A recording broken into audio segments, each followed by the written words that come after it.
Hello everyone, आज हम लोग बात करेंगे इतिहास के एक महत्वपूर्ण टॉपिक के बारे में, जिस टॉपिक का नाम है राइज ऑफ मगध या मगध का उत्कर्ष।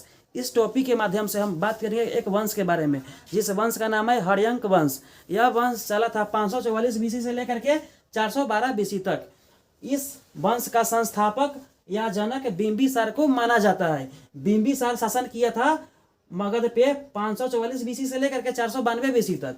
इसने अटैक किया था अंग पे और अंग को जीत करके इसको मिलाया मगध में। उसके बाद इसने विवाह किया। विवाह किससे किया? तो विवाह किया कौशल देवी से, जो कि कौशल महाजनपद के राजा प्रसेनजीत की बहन थी।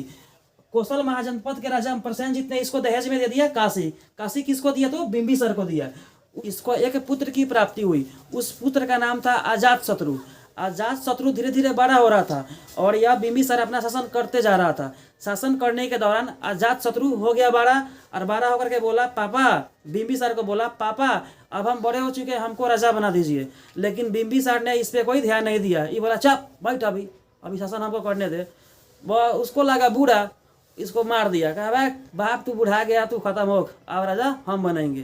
के बाद राजा बन गया कौन? तो अजातशत्रु। इसने शासन किया कब से लेकर कब तक? तो 492 बीसी से लेकर के 460 बीसी तक। इसने अटैक किया। अटैक बोले तो आक्रमण। आक्रमण कहाँ पे किया था? तो वजी पे। और वजी पे आक्रमण करके इसको मिलाया मगध में। उसके बाद इसके शासन काल में ही गौतम बुद्ध और महावीर स्वामी की मृत्यु हो गई। इसने विवाह किया। विवाह किया किस लड़की से? तो वजीरा नाम की लड़की से। उसे इसको एक पुत्र की प्राप्ति हुई। उस पुत्र का नाम था उदयीन। धीरे धीरे उदयीन भी बड़ा होता गया। बड़ा होकर के इसने बोला पापा जी अब हमको आप राजा बना दीजिए। तो अजातशत्रु बोला बेटा हमको ये राजपाट आसानी से नहीं मिली है, हमको राजा बनने के लिए अपने पिता बिंबिसार को मारना पड़ा है, तब जाकर के हम राजा बने हैं। हमको अभी राज करने दो, मेरे मरने के बाद तुम राजा खुद बन जाओगे। तो उदयीन बोला बैक हम अब वहीं राजा बनेंगे। ये लगा सोचने फिर अपने बाप को मारना पड़ेगा, बाप को मारना पड़ेगा। अब बाप को फिर मार दिया ये भी। अब बाप को मार करके खुद राजा बन गया। इसके बाद राजा बन गया कौन? तो उदयीन। उदयीन कब से लेकर कब तक शासन किया? तो 460 बीसी से लेकर के 440 बीसी तक। इसने कुछ काम किया।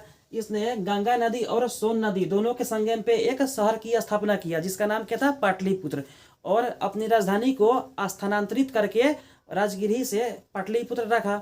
ये था होशियार। इसने सोचा कि अब हम राजा बनेंगे ना, जब मेरा बेटवा सियान होगा तो हम अपने बेटवा को राजा खुद बना देंगे अपने से, क्या कि हमको नहीं मारेगा। इसने वैसा किया भी। इस तरीके से इसका वंश आगे तक चलता गया। इसका 3 शासक हुआ, अनुरीद, मुंडक और नागदशक। नागदशक के सेनापति का नाम था शिशुनाग, और इसके सेनापति ने इसको ही मार दिया और अपना वंश की स्थापना कर दिया।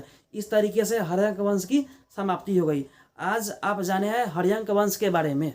तो दोस्तों हमारी ये वीडियो आपको अच्छी लगी होगी तो हमारे यूट्यूब चैनल को सब्सक्राइब कीजिए और बेल आइकन की घंटी को प्रेस कीजिए और लाइक कीजिए, शेयर कीजिए और देखते रहिए अब सब पढ़ेगा।